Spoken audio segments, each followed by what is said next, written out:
Welcome to Culture Meets Crypto, a podcast that dives into the intersection of gaming, music, art, and crypto. Each week, Angela, Ali, and Evan speak with global founders, CEOs, and thought leaders about the many new online economies which are bubbling up in the Metaverse. Our conversations will explore new business models with the leaders who are shaping this future. This week, we are so excited to have on Josie Bellini, crypto artist and founder of CyberBrokers. Josie is a pioneering artist and a designer who has been creating crypto art since 2017. She has a background in finance and creates art that tells the story of the crypto ecosystem. Not only does Josie utilize canvas and paint in her work, but she also releases digital art and augmented reality scenes to fully immerse her viewers. Josie has exhibited in virtual worlds and at major blockchain conferences like Consensus, NFT NYC, and Satoshi Roundtable. On this episode, Angela and Evan dive into Josie's world, working with NFTs, creating crypto art, and gaming. Hope you enjoy our first episode.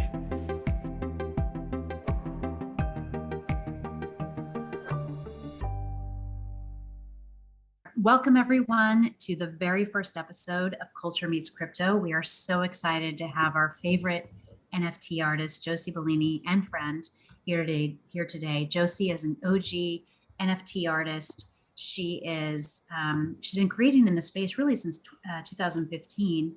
I've been a collector of hers since 2017. So we're really excited to have her here. Her Behind the Art show from many years ago was a must listen in the space. And she's onto a new project, CyberBrokers, which we're really excited to learn more about. Anyway, over to you. I'd love to just have you introduce yourself, Josie, and also talk a little bit about your background, because we have many people in our audience are financial people and investors. And as you know, I have a traditional finance background, and I would just love to hear your perspective. I know it's more than just finance that brought you here, so I'd love to hear all about it. Yeah, thank you so much. Thanks for having me. I'm so excited to be on here with you guys. You also gave me a little bit too much credit. I started getting interested in investing in crypto in 2015, but really started creating crypto art in 2017. But I was one of your first collectors. Exactly. I love it. I originally, what we're talking about here is originally I studied finance in school. It was an industry that I was interested in. I wasn't necessarily extremely passionate about, but as I started to learn more about the financial world and how it worked, it really got me interested to absorb everything I could. It was something that I didn't learn about growing up. They don't really teach it in schools. It wasn't taught around me or in my household. So once I was learning how to invest, how people grow, maintain their wealth, I really stuck on to that. And so that's what I studied in school.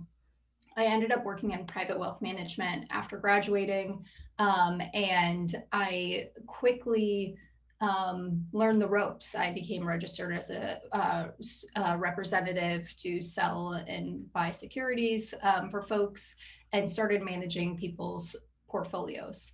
I learned a tremendous amount that I never thought I would, but I started learning about all these financial instruments and assets.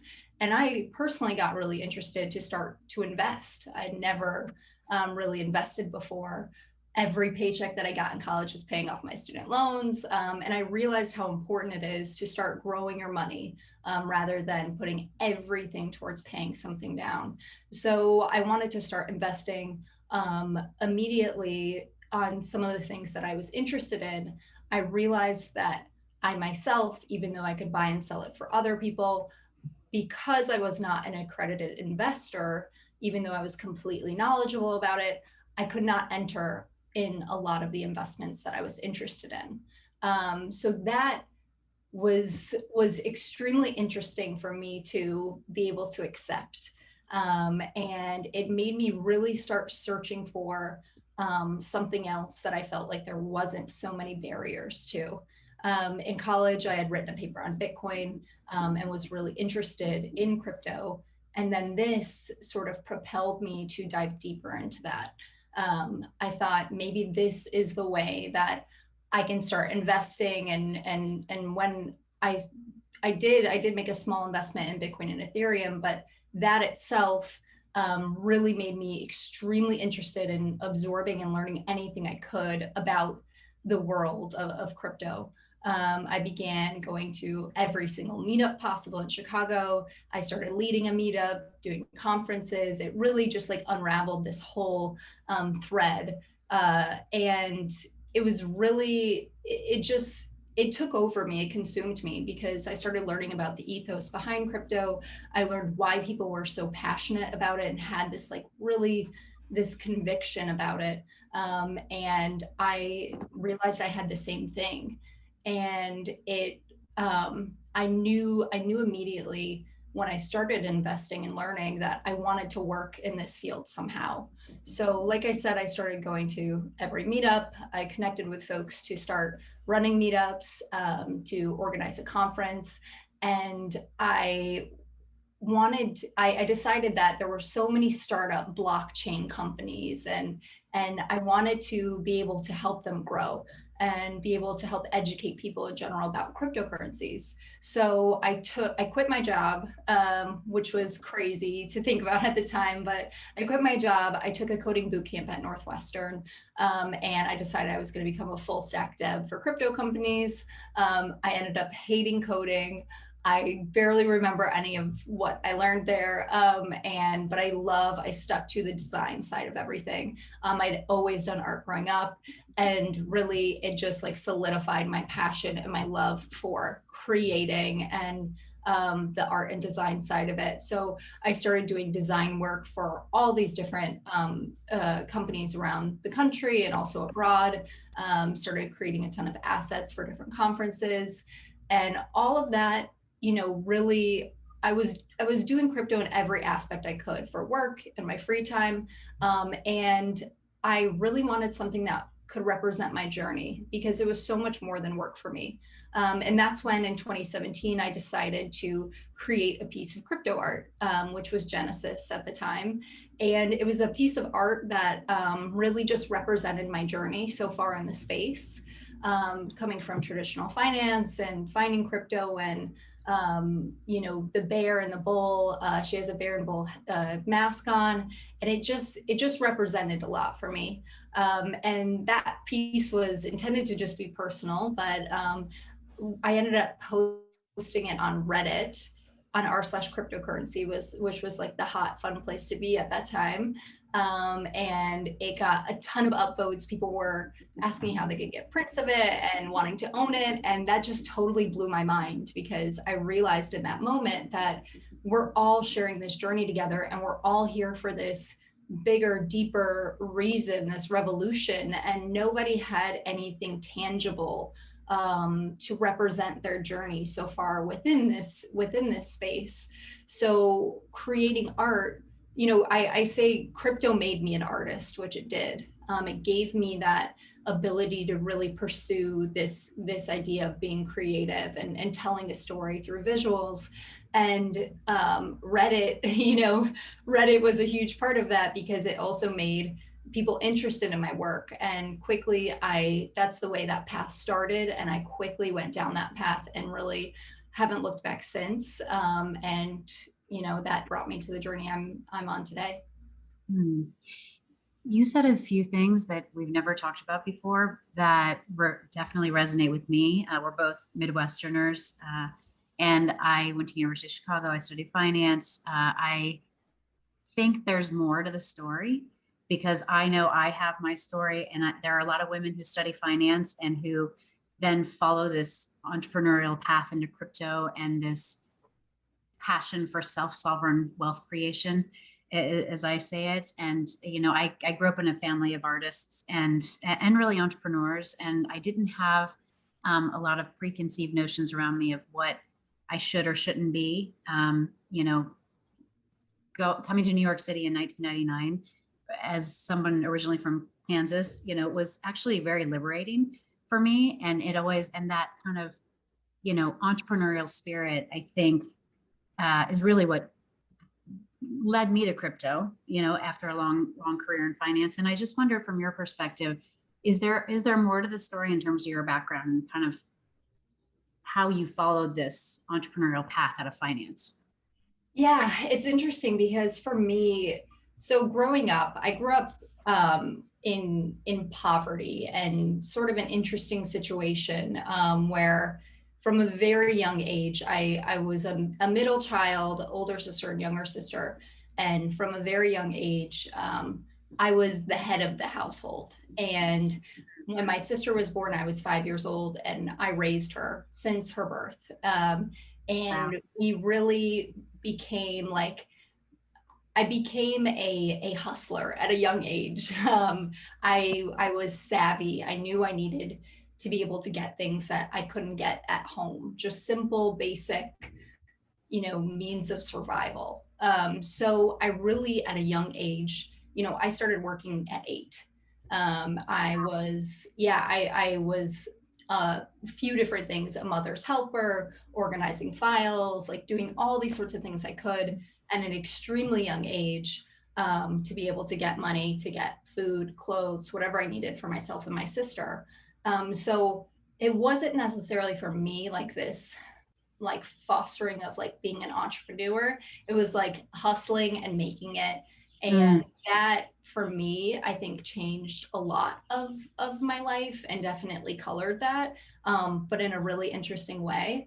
And in not so much, it's interesting because, and I'm interested in your take on this too. A lot of folks ask me on the podcast or just in general how it feels to be a woman in crypto or a woman in finance, and like I guess what has been like the hardship because of that.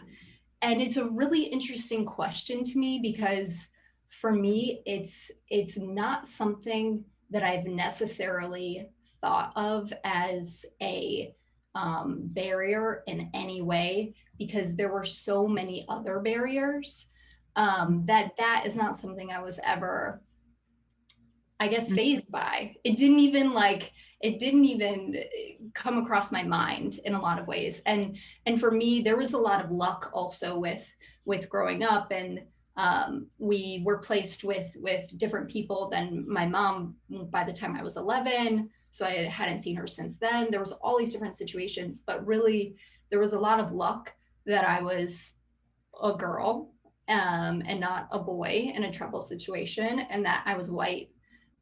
So those two things gave me a lot of luck in the path that I was able to take, outside of that situation. So really, to me, I've never looked at being a woman as a barrier to things. And I think I obviously am extremely supportive of women and know that there's hardships being a woman and being, a woman in these male dominated fields. It's just not something that I personally have resonated with a lot. But I'm really excited to see that people are talking about that, and people are also finding other ways for other minorities to really be in our space as well now. We hear that conversation a lot, which is really exciting. Or just even like women and Black women in coding, like all of these sorts of things. But anyways, that's a little bit of my background of why even I decided to go in finance. I said, okay, I need to be in a career that makes a lot of money. That's my only choice. So that's why I went down that path, and would have never gone down the path of following this creative itch that I had until I realized that it was actually sustainable and it was possible.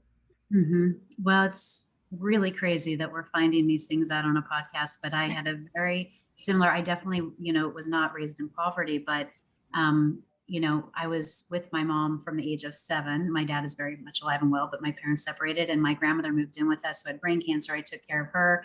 And it was just 3 strong women in the house. I was an only child. So, and I also it never crossed my mind that I was a woman and different or it was just like, there's only one path. I've got to do well in school. I've got to, I just was very focused on, achieving at a young age, almost similarly out of necessity. That's what we do.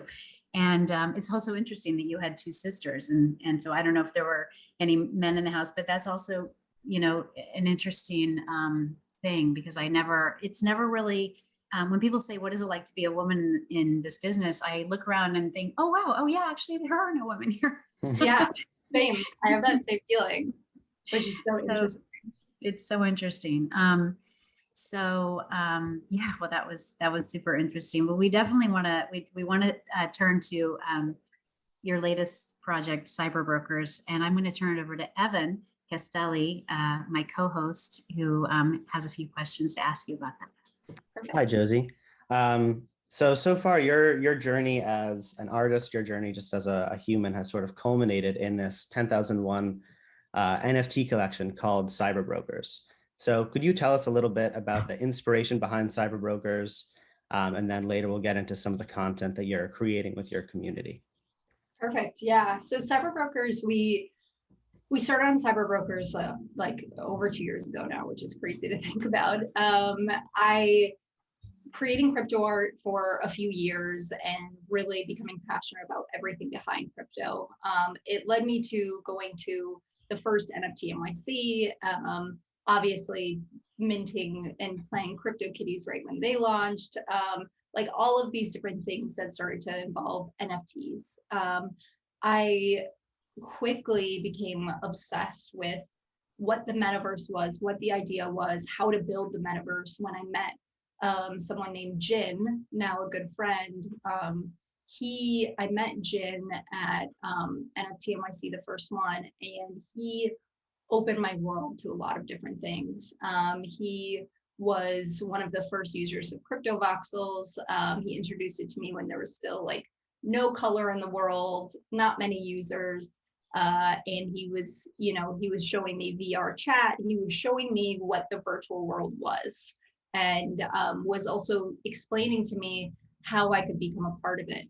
And actually, it was really funny because when I first met him, it was a bit bizarre. I had a little table up at the first NFT NYC and some art on it.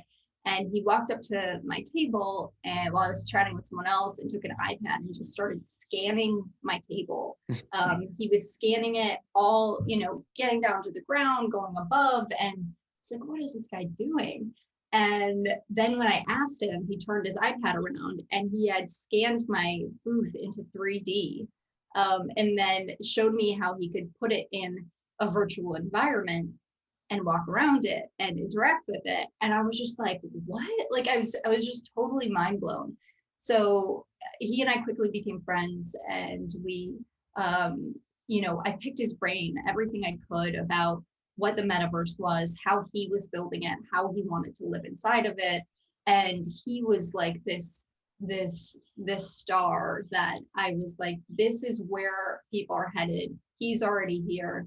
And he really helped me understand what the purpose was for the metaverse, for the digital world. I already obviously knew about NFTs and the importance of digital ownership, and digital property, but this sort of helped tie everything together. So I had the interest and passion in crypto. I started doing a lot of things, obviously, in NFTs, augmented reality, virtual reality, and then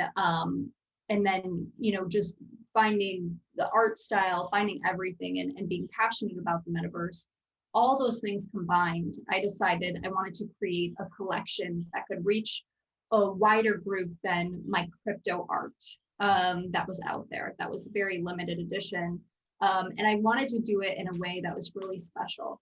And when I now Jin, Jin, now talking about Jimmy and I also became really great friends, and we started talking about his project Avastars before it was even named Avastars, and talking about potentially I was going to do the art for it.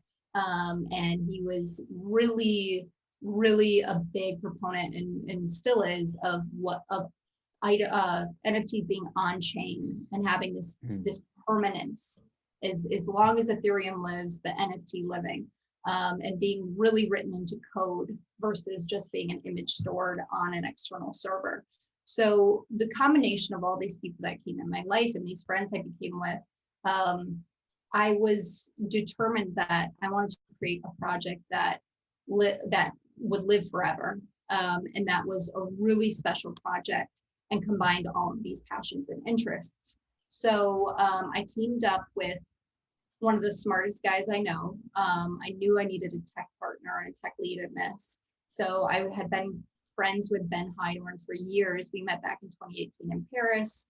And I knew that he had to be the guy to help me with this. And when I talked to him about it, he was stoked. He was like, yes, we're going to do this. He's so brilliant, and he was able to write, all this crazy custom code and contracting compressor and decompressor. And he was at the beginning saying, we are going to store the most robust art ever to be stored on Ethereum. And that's what we did. And it took us a while to build, but we wanted everything done properly. And this was, mind you, we started this before PFPs existed. The only thing that existed was CryptoPunks, which is why we were doing 10,001 as, an homage, like pay respect to CryptoPunks. They were the only one out there. It was before, I think the first kind of like PFP was maybe hash masks after that, but it was before all of that. It just took us a lot longer to release than any of these. So by the time it was like all these 10K collections came around. It was interesting when we were ready to launch. It was like, do we stay 10K? Like, is it weird now? Because like everyone has been doing that, and we took a little bit longer to get to the game. And then we were like, we've been building this for so long and with so much intent, it doesn't change anything. So we released CyberBrokers, the 10,001 collection in March. And everything, like I said, is made out of SVGs. So they're 100% completely stored on chain. The metadata, the art itself, it's all broken down into code. So anyone could recreate the art themselves just simply by looking at the contract, which is something that only a few projects have done. So that's sort of how it originated, and then what we just launched in March. So you putting CyberBrokers on chain, is that sort of akin to like cementing the foundation of your metaverse, or the CyberBroker metaverse? Absolutely. And not only that, like we as being Chris, Ben, myself, like we've been in crypto for a while, that they and I have been, and we know how projects come and go and things happen, and we've had it happen to us where our art on our NFTs just completely, that we've purchased and collected, completely disappeared if the project goes away. Like it was so much about the longevity and making the stamp, and we are in this so long term, and we have such a grand vision that we wanted to make a statement with that, to permanently have that there, exactly how you said. Even though you alluded to the 10,001, Evan and I were talking about this last night, and we thought you could have just stopped there, but we both found it really interesting that you have this call to action to non-holders of your NFTs, which is very unusual in the space. Usually the holders get access to everything and everybody else is kind of left in the cold. So I'd love to hear your perspective on that. And then I can't wait to talk about the content, which I have been loving. Awesome.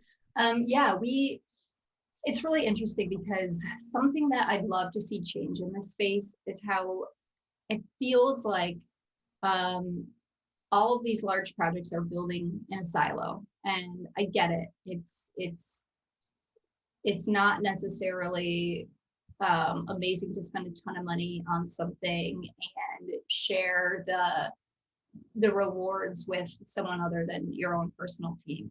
But I truly believe that in the metaverse, like we need to work together. Our ecosystem is going to become massive, like many multiples X of what it is today. So number one, I'd love to see the reason why we make sure that we involve more than just our holders. And I can list a couple ways we do that, but is because everyone in this space that's joining this space is important. And if there is now a price that is unattainable and they can't, which is most NFTs today, a normal person is not going to spend even $1,000 on a digital good. That's expensive. It's a lot of money. So if there's this barrier and they just can't get they are passionate. They think the stories are cool. They like it, but there's just no way for them to even take part. And because they don't have a hexagon, Twitter profile picture, they're no one and they don't matter. Like, that's just not the kind of ecosystem that I want to build. If they're interested and passionate about what you're working on, find a way to invite them in. Find a way. Like, that's like, for so long when I've been selling crypto art, prints are expensive. Art is expensive. You want to be a part of our ecosystem, buy a $25 t-shirt and it has AR and you can do all these fun things with it, right? And you don't even have to buy anything. You can like and retweet things on Twitter, and that's enough of a support. So I think it's really important to find ways to support people and bring people in that are not able to or cannot necessarily buy into your asset. Everyone that's coming into our space is important. And we're working on some things in the future that really, we know this space is growing, and we have our sites and are working on things a lot internally that that help and go down this route as well. So yeah, with that, we've done quests, community quests, where you do not have to be a holder to play. You can get involved, and we've gotten a lot of really amazing community members that are now mech arm, mech, blueprint mech holders, but not CyberBroker holders. And we had, in our first quest, we had of the lupus arm holders, which is just anyone can play. And if you played, you got a lupus arm. We had 88% of those people come back to play quest 2, which is a huge number. That's massive. That's better than anyone's email open rates, right? So like, it's a huge number, and it's showing us that we are right in our thoughts and our passion to make sure that our community is bigger than 10,001. Yeah, I'm so excited about this because back in 2017, my background was in video games. And when I met William Intrican, and we were attending a panel. I was on a panel with Coin Artist, and there were, and Alex Atala from OpenSea was there, and there were so few people there. But it was around that time where I had this big epiphany that NFTs could reach the masses in the same way that people had been buying, selling, trading digital assets in games for decades, only they didn't own them. And as we move into the metaverse, Tim Sweeney at Epic had already been talking about the metaverse at that time. And I was so inspired by this idea that spending more time online and having more of our social capital and identity online in the same way we have skins in the video game world means that, we're going to want property rights, and we're going to want ways to track things. And so I have been pretty disappointed, to be honest, with this first wave, because it hasn't gone to the masses. It's been very much, a lot of gamers are pretty critical of NFTs because, gamers are used to people trying to make money in their space where they're trying to have fun, from pay to win to just general advertising that they reject. And now there's this, kind of concern out there that this is just a money grab as well. And so I love hearing you talk about bringing in these non-holders, and that people are coming back organically. Like, that is the way to reach 2.5 billion gamers. And I don't even think the term gamer means anything anymore, because everybody's a gamer. And so I want to get to the content, because I love your content. And, I wondered if, Mech Pilot Spice Alpha Command 10 is you or inspired by you. And I also, I just want to give maybe a line just for people who don't know the story can kind of maybe get excited about listening in or reading the story and kind of getting involved in the community, because I love the idea of this kind of modern, more real version of Ready Player One, almost, that includes crypto as a tool for building, for these bubbling economies that are coming up. I actually looked up, people keep asking me about Ready Player One in the gaming space or just traditional finance space. And I looked it up, and the person who wrote Ready Player One is 50. And I just know in my gut that's not the thing. And so when I started listening to what you're building, one thing that I really loved was this idea that I won't say who the character is, but there's three groups, right? There's the apes, which are the politicians with the shiny white teeth, which I love, the humans, and then the AIs. And I'm at, the part in the story where one of the humans, who's very important to the story, finds out that he's an AI. And even though he cries and he's displaying behavior that, might indicate he's falling in love, and, all of these kind of, displaying these human characteristics, he finds out that he's an AI. And I just wondered, how is this, this story is so engaging. Is there one person behind it? Are there many people behind it? Are you the main writer? I'd love to hear some insight there.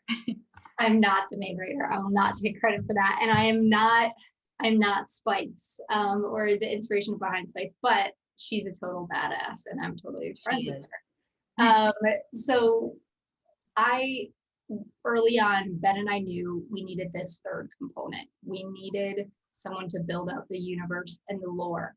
There's so much importance behind the story of what you're building, and bringing people into the community. That's how you create fans forever, right? Like, think about the Harry Potters, the Lord of the Rings. Like, there's so much content there for people to consume and attach themselves to certain characters, or become obsessed with all these little themes and see them in their own life. And we knew how important it was to build this rich story of content around CyberBrokers. And Ben and I were going back and forth thinking about who this person could be.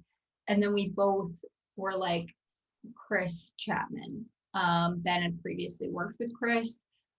Chris is like a brilliant little crazy hyper, like, multi-talented guy. He can code, he can write, he can draw, he can do a bit of everything. But specifically for CyberBrokers, we approached him. He loved the art. He was a collector of my work. Everything just sort of like fell in place, and he was like, yes, let's do this, let's build this. So Chris wrote, up till the point you're at, Chris fully wrote the first 4 chapters. And then we knew that we needed to grow our content and our lore team. So we've actually hired another full-time writer, and we've hired another gentleman who is actually starting to write mini novels that are going to be released, which I'm really, really excited about. And so we're expanding. Oh, and another really, really key part of our content is our writers' room. So in our community, in our Discord, we had folks that were really passionate about the story, starting to write their own stories and put them on Twitter and put them in Discord. And we said, we need these people to help us decide where the story goes. So we made a private room that's invite only, and the writers' room really gets to decide who comes in there. And they literally, they have behind the curtain on all of the content, and they help us form everything. They're writing people's CyberBrokers into the story. They're changing the outcome of a lot of things. Of course, at the end of the day, Chris is being the director and steering everything at least on the right path. But we have these amazing sources of different minds coming together to create the content. And then, of course, we're getting really fun with it and having people like Robin, Supermassive, do the audio behind the chapter. His voice is amazing. His voice is amazing. I said to Evan this morning that I said, everybody is going to listen to this, and it will remind them if they listened. I listened to every single Harry Potter book on audio while I was out for runs and whatever. And I think that engaging voice that he has has and also the content, even though it's completely different than Harry Potter.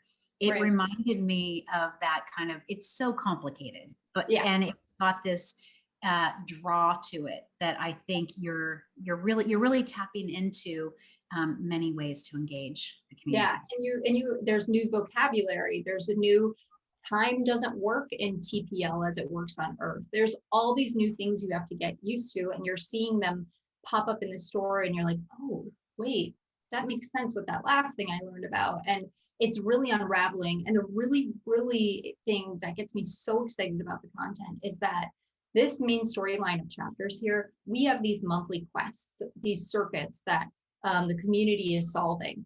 And this last quest that we did, quest 2, depending on who solved the quest, we broke them up into 3 teams based on mind, body, or soul, which our CyberBrokers have stats, and that plays a lot into the quests. Depending on which team in the community was able to spread the word the most about CyberBrokers being AI and all of these things, were the winners of that quest. And we had already had 3 ends of the story written.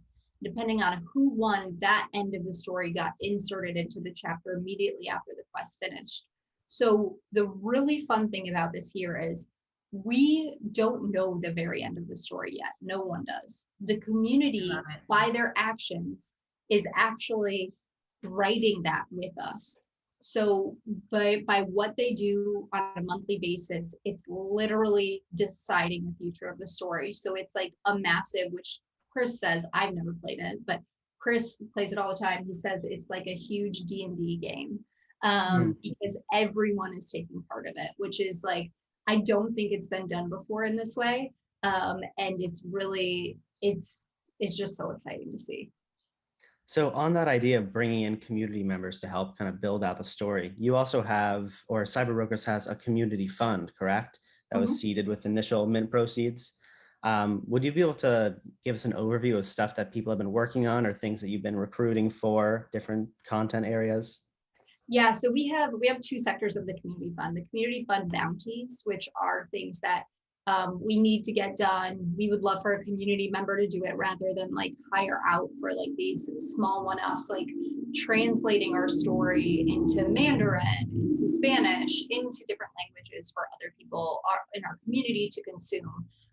So we've already had really amazing community members step forward and take on those bounties and produce those things. And then we have the other side of it, the community fund, which is people present their ideas of a project that they want to build that fits within the CyberBroker universe, and they ask for funding. We have a really great example of our first accepted community fund project, which is this Lost Paradigms is what they're calling it. And you guys, your backgrounds here are from it. This is a community built project where they are actually creating Twitter banners, sort of like Dutch Tide style, Twitter banners of different things from our universe and our world. And they're going to have a mint, and I don't know exactly their mechanics, so I'll save that for them to release. I'm not sure if they have yet, but it's going to explore, TPL is huge. There's like a Western town, there's the city, there's Moss Falls, there's all of these different areas where you can enter. So this sort of puts this visual aspect to it. So Gabriel, who's doing all the vehicles, Visual Swim, who's building out all these things in 3D and rendering them, Degen, who's sort of being like the project manager of everything. They've come together and they're building an amazing project. And they actually, which is what I'm really excited about, because they're community built, they're from our CyberBrokers community. They're doing this for CyberBrokers and for other people too to come into our community. They, with a portion of their royalties, they're actually giving that back to the community fund to refund it and to help us invite more people and more projects into the fund. So we're really excited to do it. And it's a way that, we can empower our community members to be creative and do their own projects that work within our world and get funded for it. And can you TPL define that? Oh, yes. TPL stands for the paradigm lost, which as you read the story, you have to read the story or listen to it with Robin's amazing voice. The paradigm lost, there was a project in basically the earth became frozen over. There was a modern ice age. Much of the population died off. There was only about 1 billion people left on Earth and went underground into these sort of bunkers to live in this ice age. And the government, because of everything happening on the Earth, decided to create this metaverse called the I think initially paradigm shift. Sorry, my memory is blanking on me. The paradigm shift, and something went wrong. The participants got stuck in this world forever.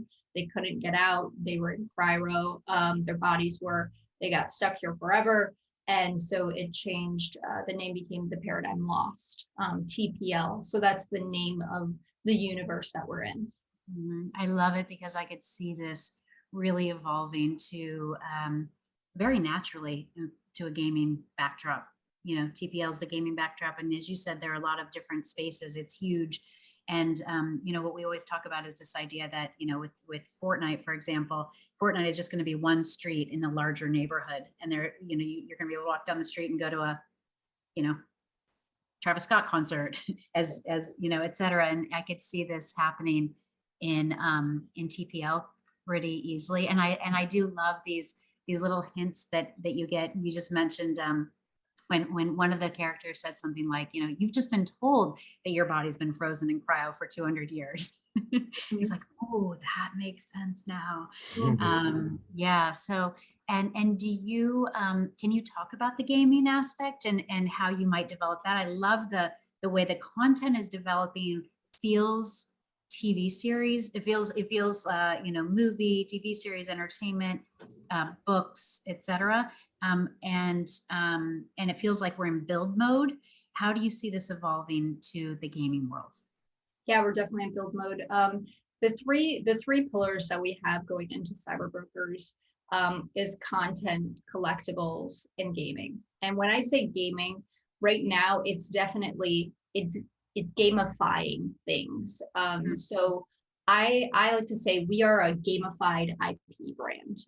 That is, we have this content, this rich story, this rich world, and really everything we do is anchored around rich lore and beautiful art.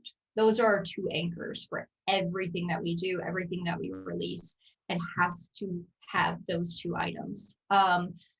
Gamifying the experiences is really exciting to me. And this goes back to me talking about how a lot of people have been building in silos. So we want to break a bit of that. We want to reach all different corners of the metaverse, which means that we don't just want to build in our own little corner. We want to be in other worlds. We want to send you across the metaverse to do things. So we are building towards that, and the starting route for that is the quests. And you guys are going to start seeing more and more of that as these quests are being built up and released. Is that you're going to start not just doing things on our platform. You're going to have to go around a bit, which I'm really excited about. And that is definitely about gamifying things right now. We are not, and we've said this before, going to be making a AAA game with CyberBrokers. It's a massive endeavor, massive cost, massive team. It's not the main goal for us. But the really cool thing is that we have the assets, the story, everything ready if people do want to take CyberBrokers down that route. But we will be doing more and more gamification, more and more metaverse things, more of that everywhere, mini games, all of that. Making a AAA game is not the route that we're going. Yeah, that makes a lot of sense. I'm so excited for the costume party, by the way. And I was thinking about the idea that you've got there are going to be a lot of people who are dressed up as CyberBrokers. And I'm debating between one of my CyberBrokers and, you know, paying tribute to a lot of money, who we both loved and has sadly passed. And by the way, I cried my eyes out watching your behind the art interview of him, because it was just, he was such an inspiration to us. And at that moment, he inspired me, by the way, and you inspired me in the way you asked the questions of him. Crazy that you asked him, do you want to live forever, by the way. But you said, it was the moment of the trash art. And he said something like, you just have to, you're an artist. You have to keep creating. You have to keep going. You have to, and you've got a mission and you've got to let that roll off. And I thought that was it was inspirational, I think, to a lot of people in crypto at a moment where we've had various moments in crypto where the negativity in crypto Twitter can take over. And so that's what I'm debating. But I would love to hear actually about, how you felt about that in retrospect in that interview. And then I need advice on who I should dress as. I think you should absolutely pay tribute to him. If you have something planned, I think that'd be incredible. The party is bring any NFT to life. It's not just about CyberBrokers. It's, we have some fun things. We have CyberBrokers dressed up as, I think we're tweeting about it today, as Fluff World, as Aku, as the Clone X. Like, it's fun. Like, bring any NFT that you love to life. And if you have something planned for that, I would love to see that. A lot of money is inspirational in everything. Like, he was loved by every single person that he's ever touched and that has ever been able to even encounter him on Twitter. His humor through everything, his humor, his kindness, he literally, I can't even count how many collaborations he did, because he was just like, yeah, let's do it. Like, all these things, like, so excited and willing to just say yes to everything and continue to create, and bringing his friends and other people into crypto voxels and crypto art, and showing them sorry, my screen went dark for a second. And showing them the world that he was passionate about and living in and building. I don't know as much personally everything he was going through. I know tidbits of it, but I'm just emotional thinking, about how special a lot of money is and how much he's done for our space, and for crypto art as a whole, and making it such a positive experience. I can't believe I've never cried on a podcast, but we can cut this out if you want to get no, it's fine. He's missed. I have a similar thing where I can't believe I never met him in person. Because just such an inspiration in terms of being an entrepreneur myself. And always staying positive, no matter what, and always staying positive and making fun of everything. Like, that was so, like, I mean, even his bio, like, I'm laughing just thinking about myself reading his. I know, he's incredible, and he will live forever. Like, he really will. In the hearts of everyone, the impact that he's made on our space. Like, I love him. He's amazing. And I'm just so thankful for knowing him and having to have been friends with him. He's a different breed than a lot of folks out there, in the best way. He really is. And we bonded a lot about over his, he had a gaming background as well, different from mine. He was an artist. Right. It was just amazing to see someone who had gone through so many different cycles, so many different kind of waves of, business cycles and, art cycles and different mediums, and just maintained this level of positivity, creativity, and humor through the whole thing. And he was, a single dad taking care of his daughter. I don't know her at all. I connected with her on Twitter, but I think that you and I should, especially given our own backgrounds, make it a mission to help her and connect with her, because I know that his creativity and art will live on through her. So I'm glad we talked about this, because you just made my decision. I'm gonna pay tribute to a lot of money at the costume party. But the reason I got off on that tangent is because I was just thinking about how perfect, you say you're not building a AAA video game, but I do think that just the idea of your costume party with all NFTs present is something that in the back of my mind for years, I've thought, the real space that comes along will be one where we just are, walking down the quote street in the neighborhood, and we happen to see people, characters, whatever you want to call them, from other communities. And right now it feels that we're still so siloed with these one-dimensional pieces of art. And so I'm really excited about you not only bringing these to life and creating content and storyline and meaning and real social identity to this artwork, but also reaching so many more people because there is so much of crypto that has been inaccessible, honestly, just because of the price, as you mentioned. Absolutely. And that is something we are building towards in a big way. And we haven't released a lot about what we're doing with Mirrorware and what it's being built for. But when that starts to unfold and people see what's going on there, I think it's going to be really exciting. And it for us is the first step to solving exactly what we're talking about right now. So I'm beyond excited that we are building those things out as well, and to show that to everyone. And I know the market is crazy right now, and that's what people are focused on, but I just can't help but be so freaking excited about everything we're building, and I'm not really looking at that too much. So it'll be really nice to see everyone in New York and celebrate all of the NFT space that way. I can't wait to see you and everyone else. Just give us a little hint about Mirrorware. Hint. I mean, what we've said so far is that Mirrorware will be limited edition digital goods, right? And physical goods.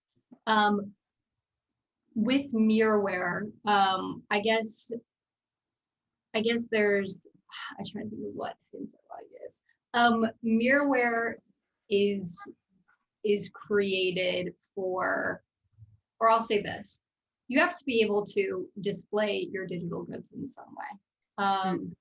There's something with Mirrorware that's going to solve this. There's also a big inspiration to Mirrorware is exactly what we just talked about, that we don't want to build alone and in a silo of our own universe. We want people to be able to celebrate and express and identify with any NFT that they're passionate about at the same time. You know what I mean? Like, I want people to be able to outfit themselves in a lot of money, head, a CyberBrokers jacket, a whatever it is. I want it to get bigger and for people to experience all of their little pieces of identity at the same time, and as something cohesive. So that's a bit of a hint of the direction that we're going with Mirrorware and what we're building. But again, like Mirrorware, and it has to be done right. We're so excited about the path that we're on, but it is going to take a little while to build. It's not something that's going to launch in 2022. It'll be here in 2023 for sure, because it is a massive priority. But it is going to be built for what I think the metaverse means, which is much bigger than just us. I love that. As always, I feel like when I speak to you, I've been transported to the future. And the fact that we didn't talk about the current market, I think, is evidence of that.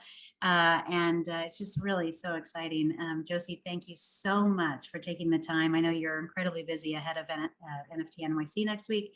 And I'm really excited to see you and to see everyone in person. I'm so excited to see you. Thank you so much for having me on here. Honestly, I was literally thinking about how I'm going to tweet that this is my favorite podcast I've ever done. And I really mean it. So I thank you for having me on here, and it's so easy to talk to you and being friends and kind of going through that journey and talking about things that are really important.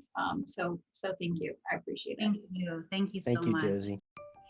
So I really loved everything about this interview with Josie. It was so unexpected in so many ways because we really went one level deeper. And it could have been because we were friends, as she said, and it could have really been because we're both mourning the loss of a lot of money who was so influential to both of us. But there were so many points that Josie made that were in line with our thesis at Signum Growth, primarily around this idea that creating real content, real games, in real spaces, community spaces takes time. And the ones that will last will not really be money grabs or include any sort of kind of upfront money grab. The other point that I thought was super interesting is that she left traditional finance as we did. And many might assume that this background is what makes her a great entrepreneur. But we learned in the show that it is so much deeper than this. It was the fact that really she's hustled her entire life. She could have thrown in the towel at the age of 5, but instead she used her creativity and her entrepreneurial mind, and she created a better life for herself and for her family. What I was really impressed with, Angie, is that, and I didn't really understand this prior to the interview, is that Josie is really building CyberBrokers with her community. So there's kind of been this playbook of NFT projects jumping from the mint to promising merchandise and a land sale and a game, but they don't really have a community to back up any interest in it. So Josie describes CyberBrokers as this gamified IP brand. And the gamification factor comes in with the quest that she's shown us and the lore that she's hired 2 full-time writers for, as well as a community writers room. And that's really how she's building this tight-knit group. The community is all involved. And then underneath all of that, the art is also all on chain with custom-made contracts, just showing further her determination and longevity to the project. So it's going to be really cool to watch this develop from this self-funded grassroots project into an interactive metaverse brand. Completely agree with that. I know this was only episode 1, Evan, and I'm not sure how we are going to top it, but we do hope that you as listeners enjoyed our first episode of Culture Meets Crypto with Signum Growth. And we would encourage you to check out the show notes and the links to Josie Bellini's Discord, CyberBrokers, and also the audio version of this story, which is extremely engaging as it unfolds, and that can be found on Spotify. Thank you so much for listening.